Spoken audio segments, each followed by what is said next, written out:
no se conocen. No. De hecho, se acaban de conocer aquí. Pero yo sé cosas de las dos. Entonces sé que tienen muchas cosas en común y algunas diferencias también. Pero voy a arrancar preguntándole a él sobre la desgracia que es conocer a un uruguayo para que una australiana termine viniéndose a vivir aquí. No sé si es tanto una desgracia, no es lo común, capaz. Siempre me preguntan por qué Uruguay y digo, bueno, como me convenció mi pareja y dicen, ay, el amor. y sí, es el amor, pero también muchas cosas, ¿no? Como yo me sentía bien en Uruguay la primera vez que vine y estoy contenta con mi pareja y estoy contenta con mis decisiones de haber vivido de haber venido acá, de haber venido acá, sí. Porque en los dos casos, ustedes no son las inmigraciones que más conocemos, las de nuestras generaciones anteriores que vinieron escapando de las guerras o del hambre, ni las que han llegado en los últimos años, que de repente tienen más que ver con conflictos o situaciones puntuales políticas en otras partes del continente. La tuya, María Victoria, cuando me enteré, primero me contaron un poco mal cómo era la historia, pero viniste porque tenías ganas de seguir en actividad. Porque nosotros sí, ya tenemos cierta edad y la cosa era una vez de retirarnos, de tener un proyecto agrícola que fuese algo de nosotros, pensado, trabajado, y teníamos en mente la olivicultura y entonces en ese entonces vivíamos en Bolivia y empezamos a buscar un lugar en donde se podía hacer este proyecto haciendo algo que pertenece a nuestra cultura, nuestro know-how y sobre todo a la tradición, porque aquí, bueno, la olivicultura, los genoveses se llevaron con los barcos, se llevaron albahaca y plantines de olivos que se encuentran en el área de Fraiventos y que se llaman genovesa. Mira. Entonces es algo que se refiere de verdad a más de un siglo de nuestros antepasados. Entonces volvimos.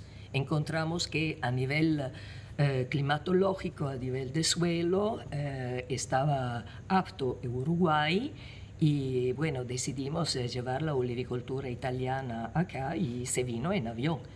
Claro. Y ustedes, las dos tienen un punto de contacto, tienen más, esos varios puntos, pero hay uno que es Italia.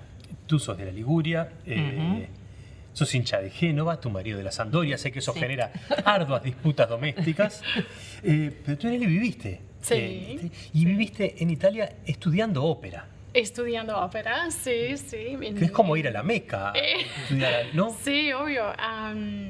Fue tremenda oportunidad que me dieron con 22 años, que yo recién había salido del Conservatorio de Música en Melbourne y me dieron una beca para estudiar ópera y el idioma italiano en Florence, en Firenze. Y me encantaba. Era la primera vez viajando tanto tiempo solo y viviendo en otro lugar. Aprendí un montón de cosas y medio que me expandió la mente un poco de donde venía y me picó sed eterna para toda la vida de viajar y vivir en otros lados. Capaz que ahí es otra de las razones que venía a vivir acá. Para llegar acá. Sí, claro, sí. Hay una cosa que tiene Italia para lo que sabemos de aquí, que es tiene muchos años como país, tiene muchos años de cultura, y yo hallaba que la ópera es una de esas expresiones, pero hay mucha expresión artística italiana y tú trabajas como restauradora, no sé si es profesión u oficio. Sí, yo durante 40 años trabajé como restauradora de pinturas antiguas, es decir, mi trabajo siempre ha sido desde salí del liceo, entonces desde los 18 años, hasta trabajé en Austria, en Viena, trabajé en Bolivia, en Guatemala, en Pakistán, y al final venimos acá, pero ya para jubilarme con algo de más, ¿cómo decir?, para vivir en el campo, vivir en área rural y hacer un proyecto, empezar como desde cero algo nuevo, pero utilizando todos los conocimientos que se habían juntado durante años de manejo de proyectos de conservación, de restauración y toda la química que estudié. Digo, bueno, la voy a aplicar en la olivicultura. Eso te iba a preguntar, porque yo no sé sobre la tarea del restaurador, de quien se dedica. Primero que antes reparabas y ahora viniste a crear aquí, ¿no? A crear desde cero. Exacto. Pero me imagino que para conservar, para reparar, la química tiene que ser un conocimiento muy importante.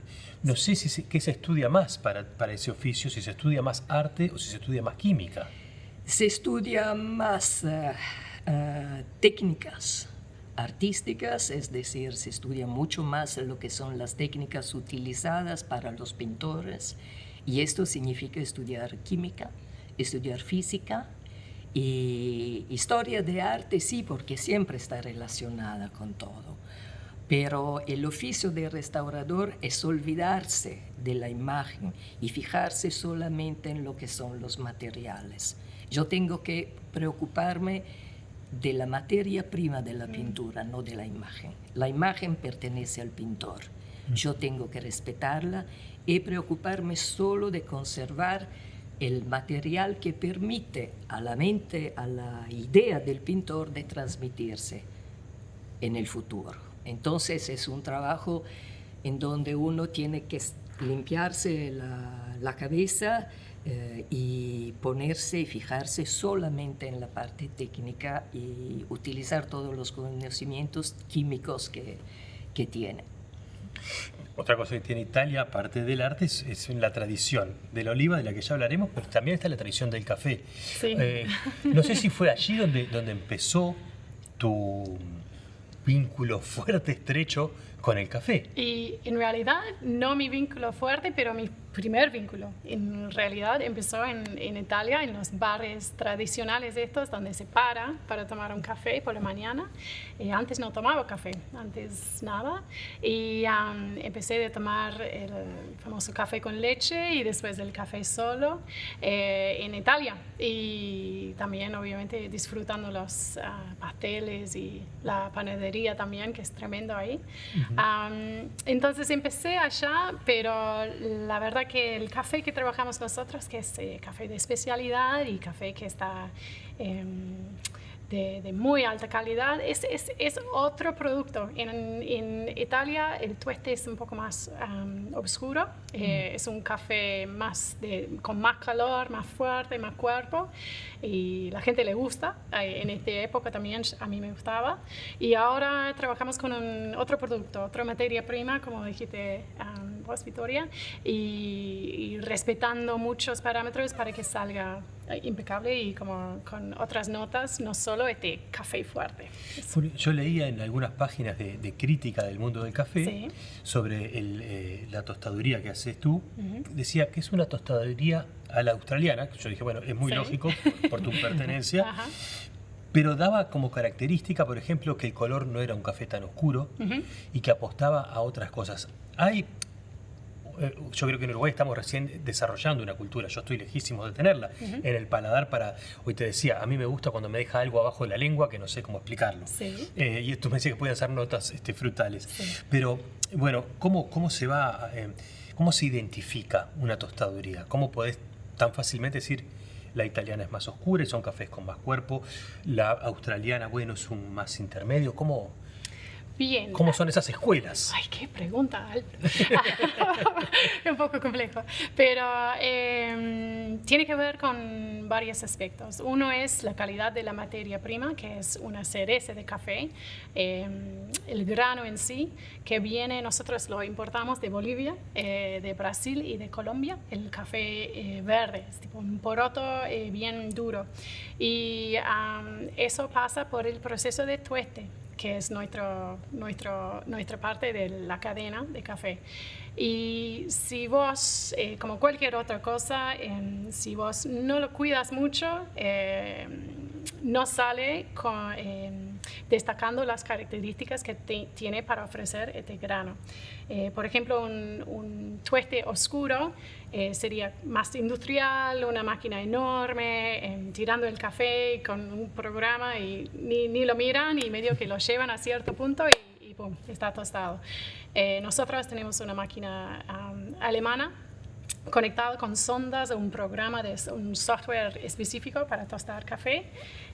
Yo como hice talleres y estoy en Australia para aprender el proceso, y nosotros lo llevamos muy cuidadosamente el perfil de tueste a cierto punto para cada café distinto, dependiendo de las calidades y lo que estamos intentando sacar de este Vas sacando fruto. como muestras para ir probando Sí, y sí. encontrar. O sea que Sí. hay algo como de autor.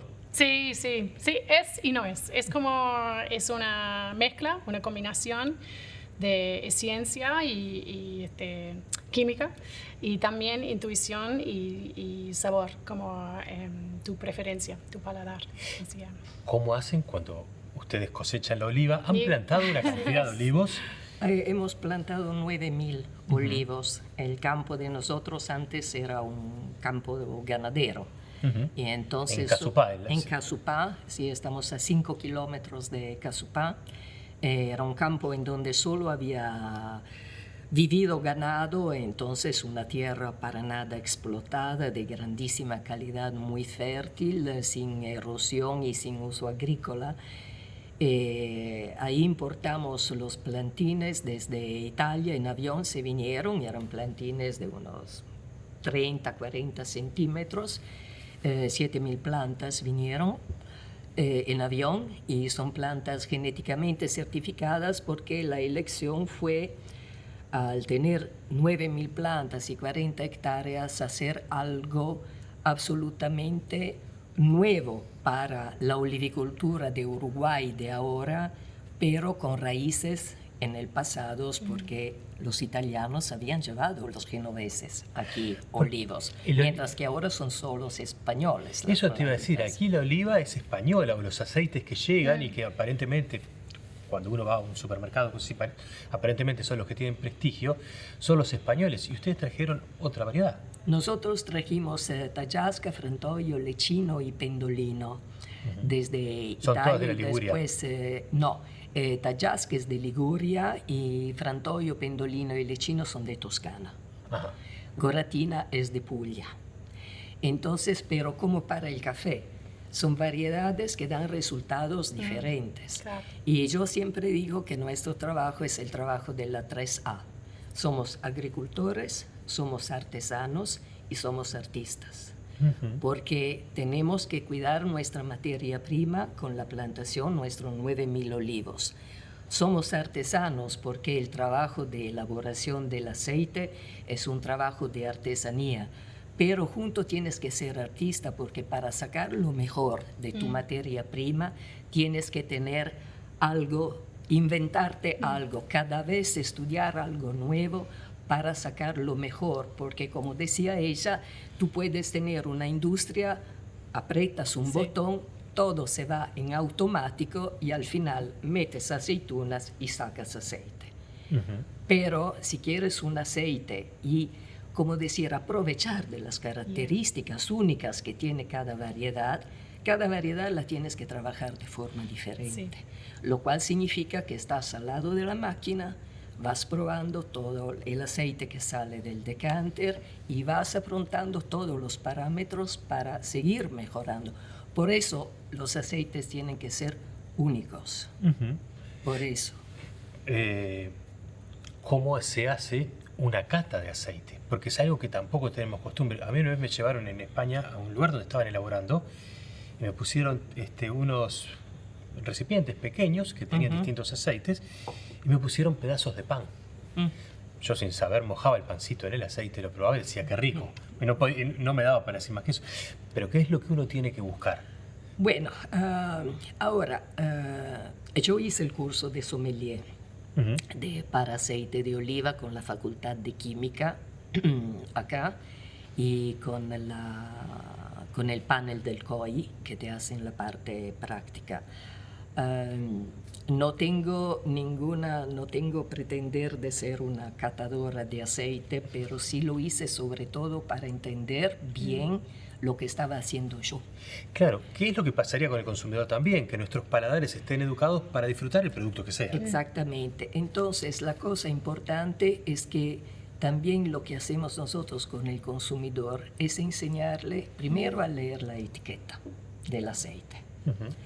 Segundo, a entender cuáles son los perfumes, los sabores, qué es lo que tiene que buscar uno con el aceite.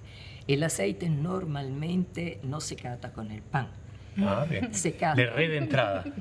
Bueno, es más fácil con el pan, porque a veces un aceite muy amargo y picante a tomarlo así puede molestar la garganta.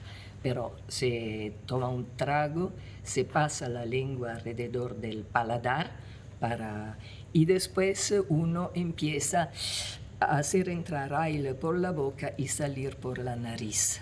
Y de ahí se perciben todos los aromas que pueden hacer. Me imagino que para el café casi igual, te iba a decir. Sí, es idéntico. Casi igual, sí. Y empiezas a entender todos los aromas, que puede ser hierba recién cortada, manzana, almendra, alcaucil, alcachofa, banana, lo que sea. Y después percibes en la lengua el amargo y al final el picante.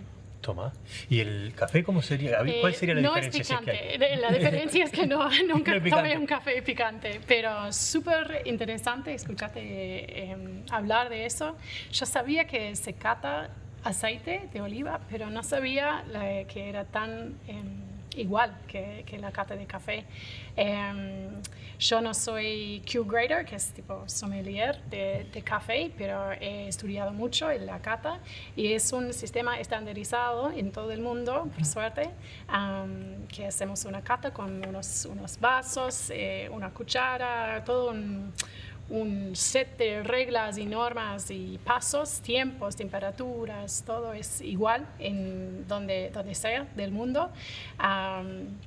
Y sacamos un poquito de café con la cuchara y tanto como dijo ella, se chupa un poco de aire a la misma vez que el café y haces un sonido.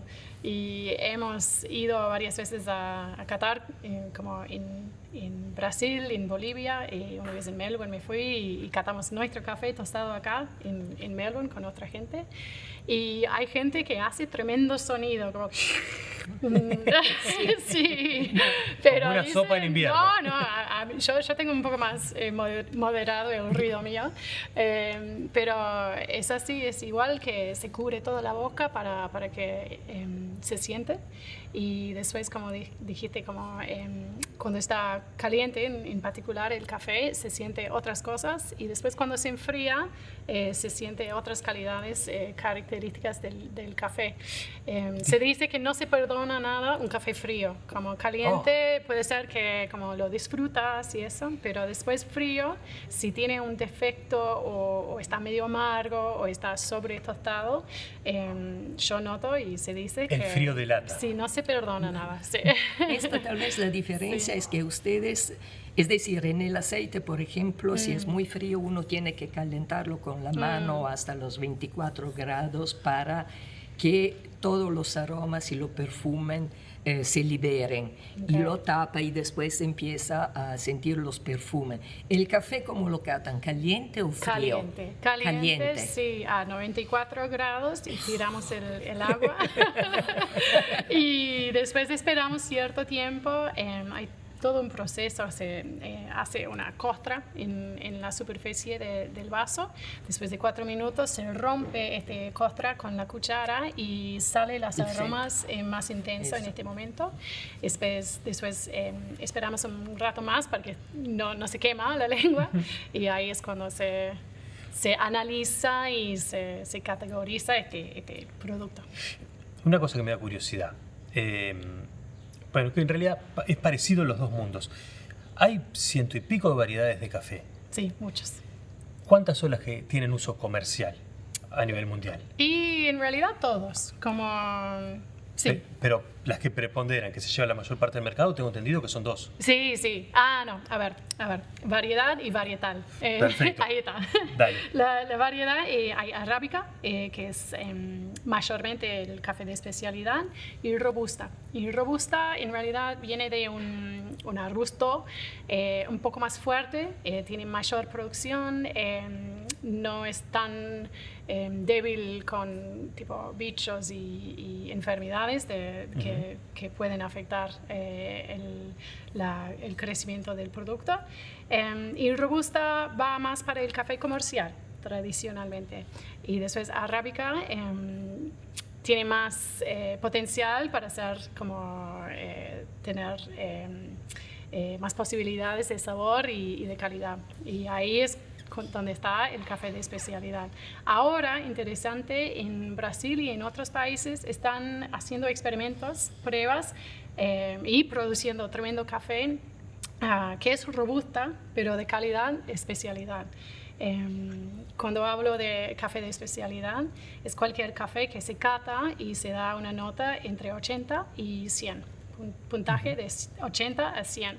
Abajo de eso sería la categoría tipo industrial, digo. Yeah. Entonces hay toda una forma de calificarlo. Y sí. Ustedes tienen una particularidad con el aceite que empezaron a producir aquí en Uruguay, que lo llevaron también al exterior y terminaron siendo es el primer aceite del hemisferio sur Nosotros, que recibe un premio internacional, el de Mario Solina. Con el Tayasca, que es la variedad de nuestra tierra, de Génova. Hemos participado en 2024 al concurso internacional del COI, que es el Comité Olivícola Internacional, para el mejor aceite del hemisferio sur. Y hemos ganado como mejor aceite del hemisferio sur. Hemos ganado a Argentina, a Brasil, a Australia también. Le hemos ganado. Le hemos ganado a Australia también. Y esto es el resultado de traer y de trabajar con variedades que no sean comerciales. Porque la mayoría del aceite en Uruguay es aceite comercial, que con plantas, con variedades que empiezan a producir muy jóvenes, entonces uno empieza a tener un retorno económico más temprano.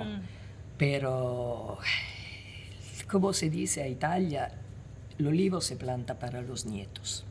Mira. Y con las nuevas técnicas agronómicas trabajando bien, nosotros terminamos la plantación en junio del último plantín, en junio 2014, y tuvimos la primera cosecha en 2019, lo cual significa que fueron 5 años de trabajo, de inversión y de estudio.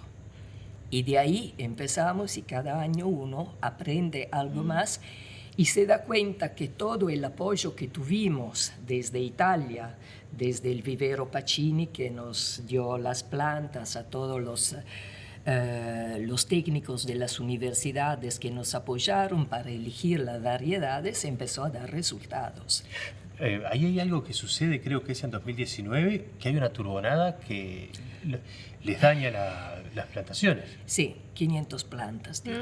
Pero algunas se recuperaron, unas 200 se recuperaron, sí, porque tenían todavía una parte de raíz que estaba firme, entera. Otras la hemos encontrado a 15 metros, pero plantas que ya tenían un tronco así. La arrancó y se la llevó y ahí tuvimos que volver a replantar. Por suerte teníamos plantines en el vivero todavía para poder replantar, y porque lo que no queremos es ver agujeros en el campo. Wow. No tiene que faltar ninguna planta. Hubo algo interesante, fue que de ahí rescataron, de esa experiencia negativa sacaron el nombre, después que le dieron el pique roto. Sí, ¿no? Sí, porque cuando pasó esto, éramos en Australia justo a visitar al hijo y sabíamos que íbamos a tener la primera cosecha en 2019, pero no teníamos el nombre del aceite. Entonces estuvimos pensando con Amedeo y había una marca de aceite ahí en el Queensland que era muy divertida, que se llamaba The Squeaky Gate. Squeaky Gate.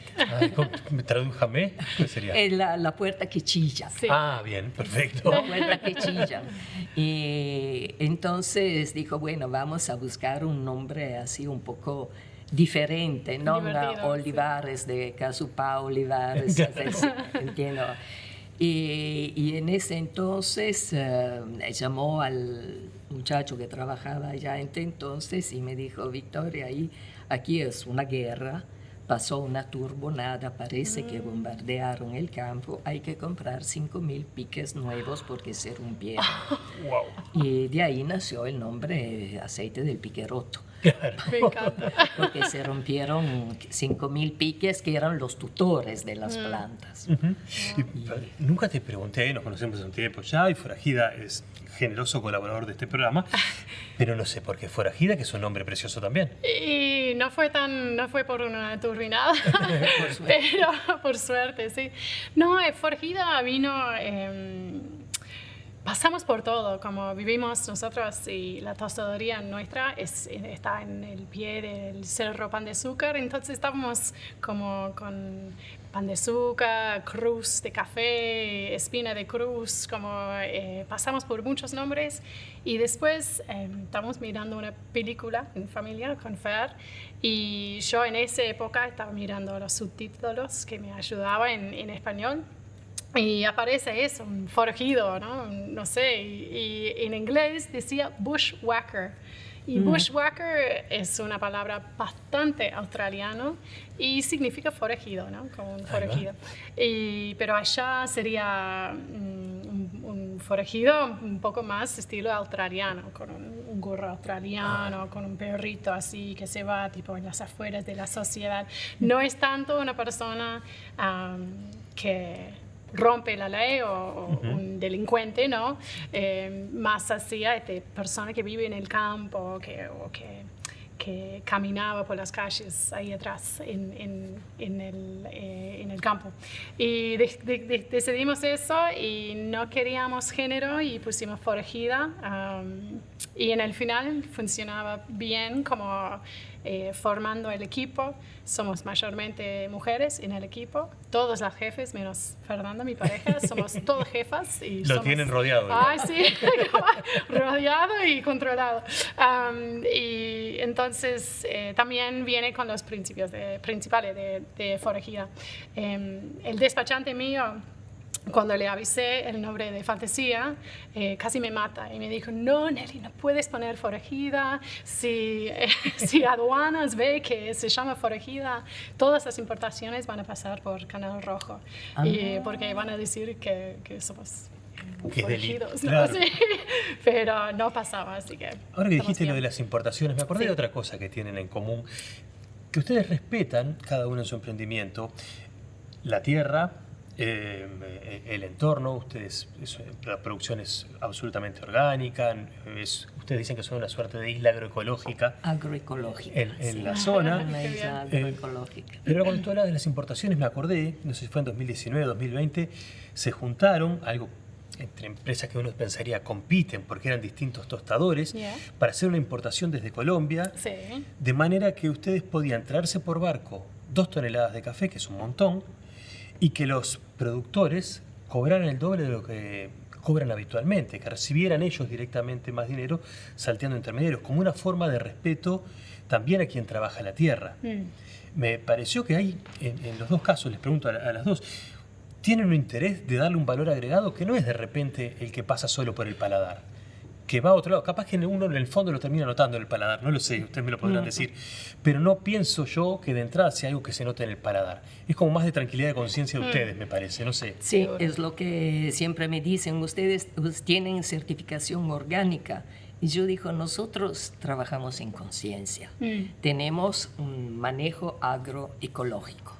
Entonces está nuestra conciencia. Nosotros solo trabajamos nuestras aceitunas porque sabemos cómo tratamos las plantas. No compramos aceitunas de afuera. Nosotros elaboramos y hacemos nuestro aceite, lo embotellamos, lo etiquetamos y lo vendemos. Y todo esto, tengo que decir, se debe también a la ayuda del MIEM, del Fondo Industrial, que en 2023 nos proporcionó un cofinanciamiento para comprar la almazara de nosotros que importamos desde Italia. ¿Qué es una máquina? la almazara es toda la maquinaria que se precisa para la elaboración del aceite. Bien. Es una Moritem de Toscana, de Barberino en Tavernelle.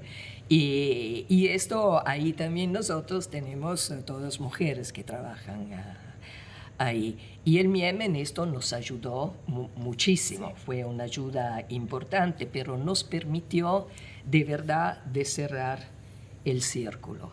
Es decir, nosotros arrancamos desde las plantas, plantamos nuestras plantas, traída de Italia, la controlamos, hasta la etiqueta y la distribución la hacemos nosotros directamente. Una cosa más, perdón, sobre esto que me pareció, casi te diría que revolucionario para esta época. Cuando ustedes, yo conocí el producto de ustedes comprándolo, no quieren cobrar antes de que uno lo reciba. Sí. Y yo dije, qué locura, uno no está habituado, porque hacen envíos, no es que o sea, no salen a una gran superficie, a un supermercado, y entonces uno paga cuando llega a la caja. Es un envío a mi casa en ese caso, y después recién tú me pasaste el número de cuenta para que transfiriera. A mí me parece que ahí hay una forma también de buscar, porque si hoy decía que se vincula con quien trabaja la tierra y con la planta de un respeto, también de mucha confianza con quien consume. Sí, porque yo pienso que si uno confía en mis productos y el hecho que yo le envíe el producto que él pide, yo tengo que confiar en el hecho que él me pague. Y el objetivo de nosotros, por ejemplo, si usted hace un pedido esta tarde, mañana tiene el aceite, tiene el producto, crema, paté, lo que sea. Si yo espero que usted haga el depósito para después enviárselo, usted va a recibir el producto después de una semana. Y una de las características de nosotros es que usted hace el pedido el día siguiente, aunque salga directamente de la plantación, usted va a tener el producto. Nunca tuve problemas con clientes privados directos. Sí, con comercios. Yo también. Te iba a decir. Sí, con comercios son los únicos. Sí. Pero con clientes privados nunca hubo alguien. Hasta a veces yo me olvido y me escriben, mire, Victoria, tiene que pasarme la cuenta y el número de cuenta. Me pasó eso. Me pasó eso. ¿Y qué te pasó? ¿Cómo es eso de los comercios? No entramos ahí porque... No entramos en detalles. No, es un poco... es parte del negocio. Nosotros tenemos la cafetería y vendemos al público final y tenemos muchos clientes comerciales que vendemos café a otras cafeterías, restaurantes, oficinas, todo lo que pueden imaginar, y es tremendo parte de lo que es Foraquida y nos encanta compartir el café con esta gente y ir y capacitar el equipo y para mí socialmente, como que vine de Australia sin un amigo, solo conocía a mi pareja y su familia, y el café me ha abierto otro mundo social, aparte de ser un negocio. Pero me toca a mí todavía cobrar esta gente, y soy un poco demasiado... educada no, ¿cómo es la palabra? Tipo... delicada, decimos. Respetuosa. No agresiva. Mando un mensaje, digo, me podrían, cuando pueden, pasarme el comprobante de pago para las 7 facturas que me deben. Pero la gente olvida, ¿no? Y también no lo veo súper negativo, porque es un entorno de confianza también. Yo sé que me van a pagar, me van a llegar a pagar, y hay una conexión importante con los clientes comerciales estos que respetamos y intentamos como desarrollar.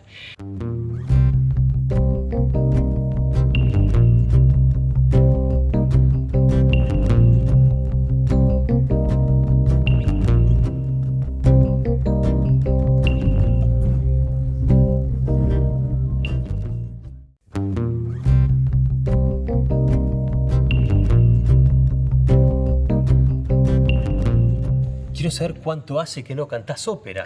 Y si la última vez fue... porque debe haber una cuestión de extrañar. Sí, un poquito, sí. ¿En Vanuatu fue la última vez que cantaste, no? No, Vanuatu no. Western Samoa. Es una isla pacífica, no estabas muy lejos. Samoa del oeste.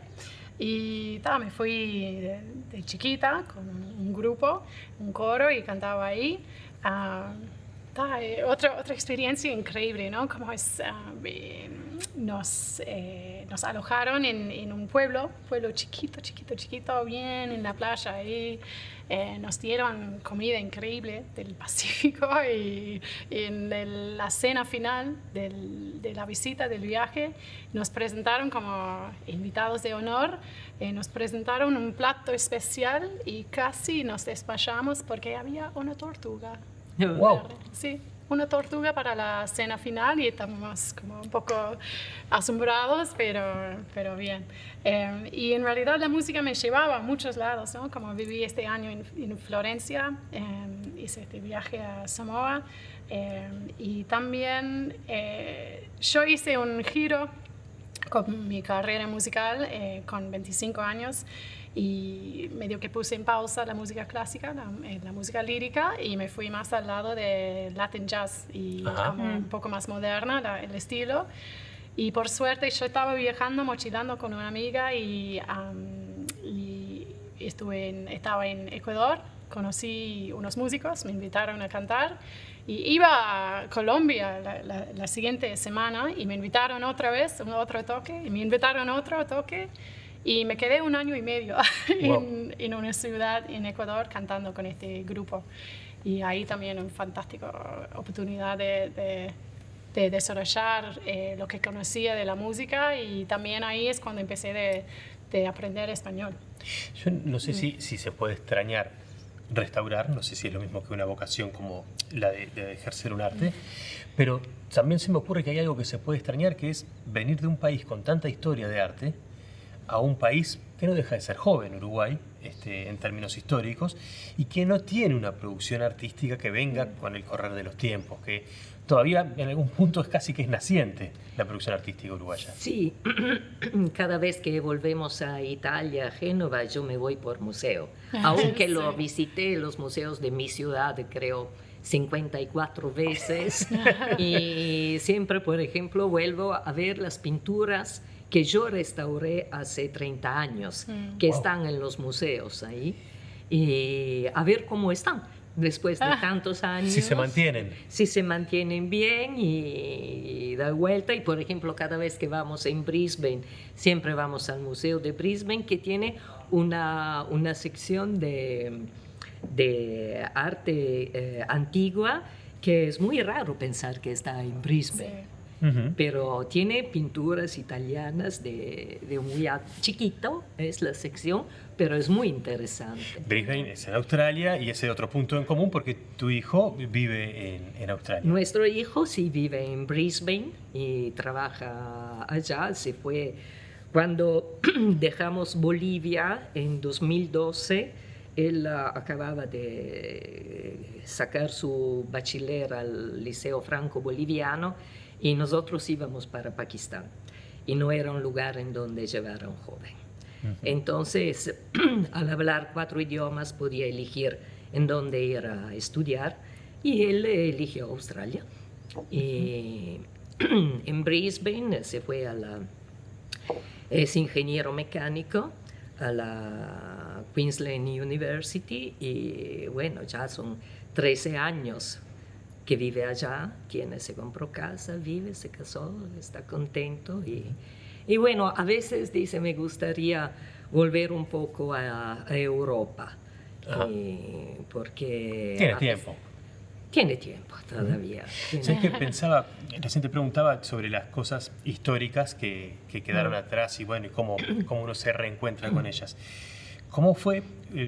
Preparando esta nota me enteré que hay algunas cosas que consideramos tradicionales en nuestra cocina que tienen un fuerte origen genovés. Voy a nombrar 4, que son las que yo me he enterado. El tuco viene de Génova. Ustedes dicen farinata a lo que nosotros le decimos fainá. Fainá es de tuco y fainá es dialecto de Génova. En italiano es el tuco. Se llama así porque hasta cuando yo era chica mi mamá se iba al carnicero y le decía deme un tuco. Un tuco es un pedazo de carne que se ponía a cocer en salsa de tomate durante 3 o 4 horas y después se molía y salía Mira. la salsa de tomate, y que era el tuco. El tuco era lo que ustedes llaman ahora salsa boloñesa, Exacto. Ay, pero en dialecto de Génova se llama tuco. sí. Bien, y las otras dos que me habían dicho eran la pascualina y la focaccia. Pascualina, no te puedo creer. Podés- La No. pascualina es de Génova y se llama pascualina porque se hacía en el periodo de Pascua, que allá es invertido. Y era la temporada de los alcauciles y cuando las gallinas se empiezan a poner de vuelta. Mira, Y puede entonces ser. había muchos huevos y los alcauciles. Y las mujeres utilizaban toda esta materia prima que tenían en Génova, porque Génova tiene una cocina muy rica, pero con una materia prima muy pobre. Ajá. Y la leyenda dice que tenía que hacer la masa, tenía que ser 33 hojas, muy fina, como los años de Cristo, porque se hacía para festejar Pascua. Wow. Mira, qué interesante. ¿Qué te encontraste en Uruguay cuando llegaste, Nelly? Porque conocías a Fernando, sí, Sí, capaz que sí. algunas cosas ya te había referido de Uruguay, pero bueno, tengo entendido incluso que la primera vez que viniste sin él se quedó allá Sí. y tú estuviste unos meses Sí, por acá. sí. ¿Y qué te encontraste? ¿Cómo fue tu choque cultural? Mi choque cultural. En la primera instancia estuve 2 meses nomás y era un viaje para ver si me gustaba o no me gustaba Uruguay, en realidad, porque llevaba muy poco tiempo en mi relación con mi pareja y 1 año y medio capaz, y le dije, yo me voy a Uruguay, porque si vas a mudar ahí, yo me voy contigo, yo quiero saber que está bien, que me siento ok ahí, que puedo armar una comunidad y un proyecto, no sabiendo que íbamos a ser forajidos en ese momento. Y vine y mi futura suegra me buscó en el aeropuerto, me fui a su casa y me quedé con ellos ahí. Y no lo encontré un choque y ahora no encuentro choques culturales. Encuentro diferencias que en cualquier país hay, pero hay bastantes similitudes también con Australia. Somos gente de la costa ahí, donde vivo yo, ¿no? Estoy en Piriápolis, hablo no del interior.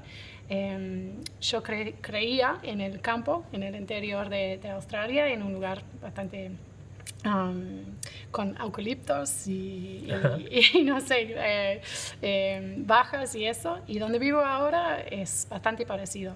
No hay canguros. No hay canguros acá. Esa es la única diferencia. Salvo tu marido que tiene ese apodo. Bueno, es que Tu sí, compañero, lo perdón. llaman eso. Y yo vine sola justo por eso, que no quería llegar a un lugar nuevo y ser la nueva novia del canguro. Yo quería ser Nelly, como quien soy. Y así como empezar de cero ahí. Una de las diferencias, y capaz que no es tanto un tema para Victoria, porque italianos también les gusta besarse, ¿no? Sí, En los saludos. Nosotros en Australia no se besa. ¿Cómo no, se saludan? No da besos. La Como, mano así. no, la mano, ¿cómo estás? ¿Todo bien? Soy Nelly, ¿cómo estás?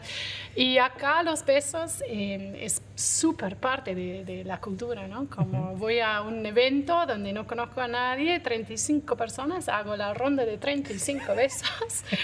Si estoy media hora o 3 horas, cuando voy del evento, tengo que otra vez dar los 35 besos. Y eso es una cosa que a veces me cuesta un poquito. Ahora me acostumbré más. Y en la pandemia eso me costaba un montón, como que la gente me quería dar besos. Yo estaba embarazada y con tapaboca intentando sacar café todavía en la cafetería y la gente me quería besar y yo... no. Pero no, nada, como me siento bien acá, me siento como que es un lugar donde hay oportunidades. Mencionaste lo de MIE, el cofinanciamiento, y nosotros también tenemos uno que... por suerte, que hace 1 año nos dieron un cofinanciamiento para acceder a una nueva tostadora de café, que para mí es tremendo. Como yo soy extranjera, mi pareja es uruguayo, pero venimos acá con toda intención de armar un lindo proyecto y que el gobierno está con estos proyectos para apoyar small business, ¿no? Negocios chicos. Me parece fantástico. Y nos da una oportunidad a aumentar la capacidad, la eficiencia y la calidad de nuestra producción. accediendo a estas máquinas. No es solo la tostadora que viene, sino un post quemadora, que es otro aparato que se conecta con la máquina y eso reduzca las emisiones del proceso de tueste a cero. Entonces es súper bien. Sí. Recién hablaste del embarazo. Yo no sé cómo habías pensado tu vida cuando ibas creciendo y cómo te imaginabas eventualmente la maternidad, pero yo me imagino que uno va pensando en ser padre o madre cuando es más joven en el lugar donde creció. Sí. Porque es donde tiene las referencias, la familia con la que hay más confianza para que te dé una mano, te ayude, te apoye. Bueno, acá está la familia de tu compañero, sí. Pero ¿cómo es maternar 2 niños ahora? Porque ya hay uno de 7 meses. ¿Cómo es ser madre de los niños acá? ¿Tiene algo parecido a lo que habías soñado más joven? Ay, no sé si soñaba. O pensaba. Yo extraño mi familia. No extraño tanto mi país porque ya me acostumbraba a estar acá, pero sí extraño mi familia y extrañé más mi mamá y mi hermana en el momento de gestar, ¿no? Como en los primeros meses de tener un bebito, me hubiese encantado tener a mi mamá a mi lado. Pero por suerte tengo una buena suegra, que no es que todo el mundo puede decir eso, pero yo con confianza digo eso. Y un grupo de amigos también que me apoyan, me reapoyan. Lo que no imaginaba capaz era estar trabajando tanto a la misma vez de tener niños chicos, pero es una decisión de familia que hemos hecho y capaz que no tan tradicional, pero yo al mes del bebé ya estaba trabajando de vuelta y Fernando, mi pareja, él tiene un porcentaje mayor que yo en cuidar a los niños y a la casa. Entonces yo que soy más en las tareas físicas, las tareas administrativas de la empresa, era más importante que yo estaba trabajando y que él estaba más con los niños. Él tuvo la licencia maternal. Sí, él tuvo más licencia maternal que yo, así que, pero está bien. ¿Y cómo es en tu caso tener al hijo? Está bien que ya es adulto, está casado y todo, pero que esté tan lejos también. Es la misma distancia que tiene la familia. Yo y Domenico dejamos a Italia en 1984. Es decir, hace muchos años. Y de ahí cada 4 años hemos cambiado de país. Wow. Y nuestro hijo lo hizo con nosotros. Entonces, al final, él dijo, yo nunca he vivido en el mismo lugar, tanto como en Australia. Porque siempre estuvimos cambiando. Y somos acostumbrados a viajar. Yo me vine a vivir aquí con la plantación a Uruguay en 2013 y me quedaba 6 meses. Después de 6 meses me iba a Pakistán, en donde estaba Domenico. De ahí salíamos e íbamos a Australia a visitar a Medeo. Después volvíamos a Pakistán y yo me volvía a Uruguay. ¿Acumulaste millas? Como loca. Y después con África igual. Era yo de acá me iba a Italia, me encontraba con Domenico a Italia, ya nos íbamos a Australia a visitar a Medea, volvíamos a Italia, después me iba a África, después volvía a Italia, después volvía acá. Entonces acumulé millas un montón. Y el hecho de viajar es algo normal. Ahora, cuando uno llega a los 70 años, hacerse un viaje de 28, 30 horas empieza a ser algo un poco más demandante, vamos a decir, pero uno está acostumbrado. Amedeo se fue a los 18 años y nosotros, yo siempre digo, nosotros lo hemos crecido para que él sea autónomo. Hemos tratado de darle todos los instrumentos para que él pudiese ser autónomo en cualquier lugar. Y por eso él dijo que nunca tuvo choque emocionales al llegar a Australia. Él estaba acostumbrado a encontrarse en países nuevos, amigos nuevos, idiomas diferentes, escuelas diferentes. Era bien entrenado para todo. Me da curiosidad saber cómo se llevaron. Tengo entendido que por el trabajo de Domenico ustedes estuvieron en Burkina Faso. Sí. En mi experiencia, Europa y por lo menos Uruguay, no voy a decir toda Latinoamérica, tienen bastantes cosas en común. Pero África me da sensación de otro mundo, de otro tipo de civilización. Las diferencias culturales son muy marcadas en el trato, en una cantidad de cosas más. ¿Cómo se llevaron con eso? Ahí eso me parece que es una diferencia medio radical. Cuando nosotros fuimos la primera vez, fuimos desde 2000 hasta 2004. Ajá. Amedeo era chico, tenía 6 años cuando fuimos allá. Y es un mundo totalmente diferente.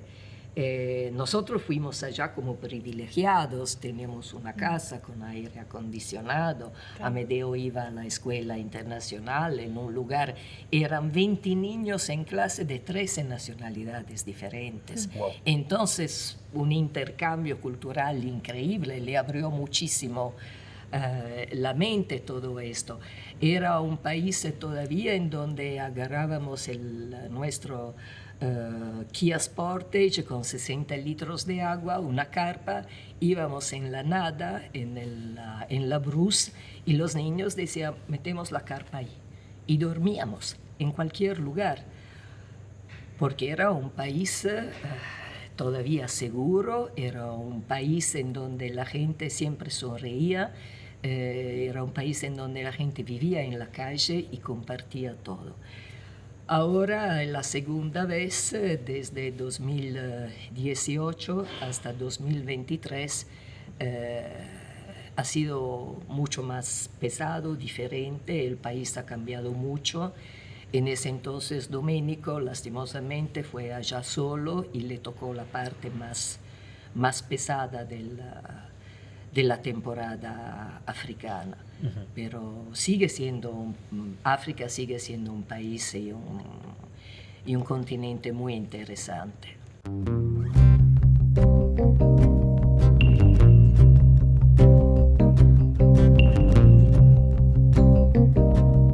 Hay una forma de viajar, sí, que es, para mi gusto, la literatura. Es una forma de trasladarse por el mundo. Me dijeron que sos muy lectora. Sí. Que no sos muy lectora de poesía, pero que no, de cuentos y de novelas sí. Sí. Bueno, entonces yo elegí junto con la gente de la editorial, de Estuario, elegimos esa novela que se llama Contrato Familiar. Contrato Familiar, de Virginia Anderson. Virginia Anderson, exactamente. Interesante. Sí, Estuario. Es una novela que arma como la historia de una familia, con todos los detalles lindos y también con los detalles amargos. Es algo así como una nota de cata de una familia que tiene la parte dulce y la parte un poco más amarga. Pero ahí Pablo Casacuberta, que es un escritor, dice que leer esta novela te deja como que hubieras abierto un cajón a tus emociones familiares. Qué lindo. Así que espero que sea gracias, de verdad. Lo voy a aprovechar con mucho gusto. Bueno, espero que lo disfrutes. Edith, para Muchas ti gracias. Es bueno, es algo que ya voy a esperar que lo abras y lo veas. Así no te quemo el nombre, por lo menos.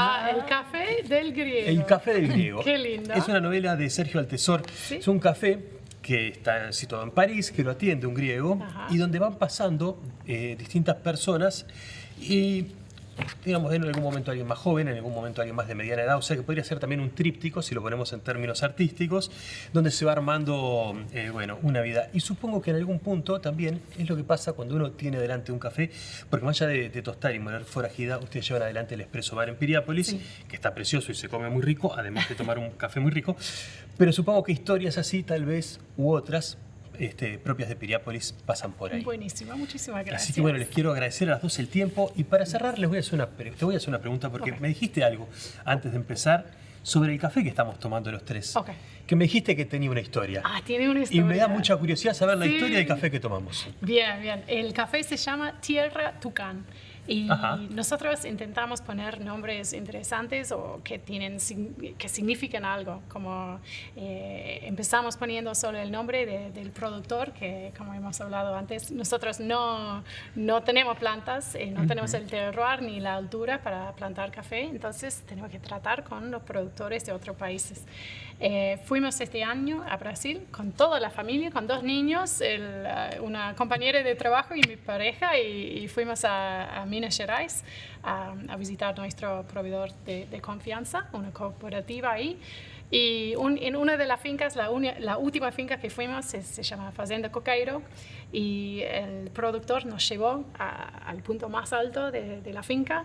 Él en su 4x4 con un perrito ahí, divino, y nos llevó ahí y nos contó que desde la parte más alta se ve todas las tardes a las 5 p.m. una familia de tucanes que vienen de un lado de la finca a otro, y chillando y tipo haciendo ruido, cantando ahí, y ellos van a donde duermen la noche. Y me impactó la historia. No vi los tucanes, ¿no? Como en este momento, pero me impactó el cuento.